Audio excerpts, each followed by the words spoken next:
Governor-General, thank you for joining us. Good evening, David. Now, we've just lost the only monarch most of us have ever known. Where does this leave Australia? Well, with the passing of Her Majesty last night, automatically, under our Constitution, Charles, His Royal Highness, became our King, and we have processes that we will now follow over the weekend in terms of Federal Executive Council considering the proclamation, and I will read that proclamation on Sunday, which is a ceremonial manner in which we conclude that process, really. It's already happened, but this is ceremony to mark the occasion. But beyond the ceremony and the formalities that we will see play out over the coming days, what do you think this moment means for Australia? Well, it's obviously a very sad period for us. As you said, David, Her Majesty is who we've known my entire life. I was born in '53, she became the Queen in '53. I think we'll reflect with sadness on her loss, but I think that reflection will also make us feel very grateful for the example she set for us. I think for the gifts she gave us of service and commitment, a woman who kept her vows to the very end. I think there's so much to unwrap as we think about her life. That, to me, is a real legacy and the beginning, I think, of rethinking and perhaps examining her contribution, how she interacted with us as Australians, her leadership role globally. There's just so much there to reflect on now. I mean, we all know the Queen publicly celebrated Australia's triumphs, commiserated at times of natural disaster, but can you share with us privately, how closely did the Queen follow events in Australia?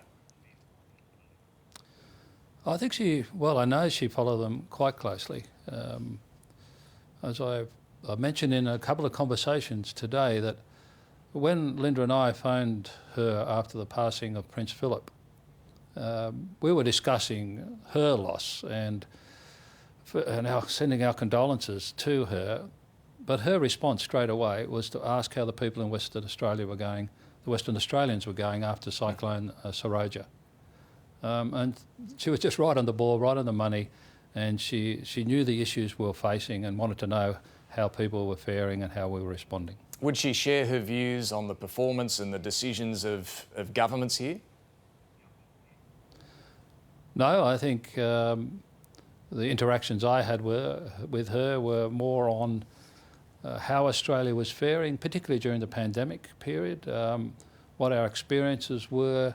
In my letters I would write to her every 12 months trying to sum up what we've been through and how Australians have responded, not from a political sense, but from the quality of our people, our responses to bushfires, our responses to the floods and so on.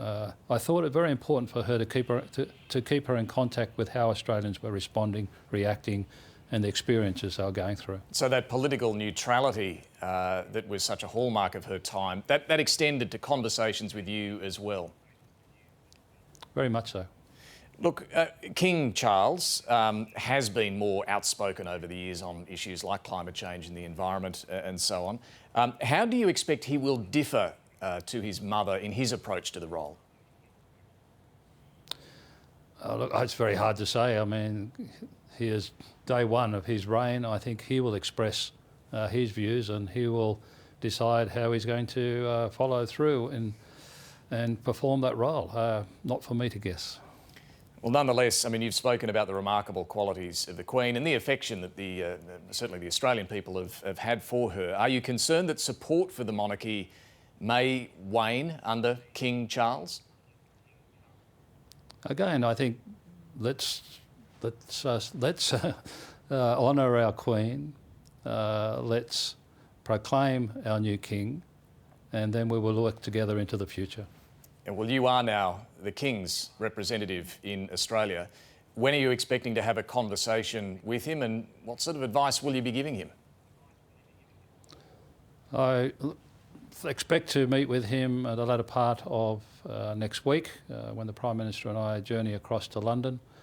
I think that will be more of a formal audience acknowledging his accession to the throne, passing on condolences. I think that would be the content of that conversation. Governor-General David Hurley, we appreciate your time. Thanks for joining us. David, thank you very much.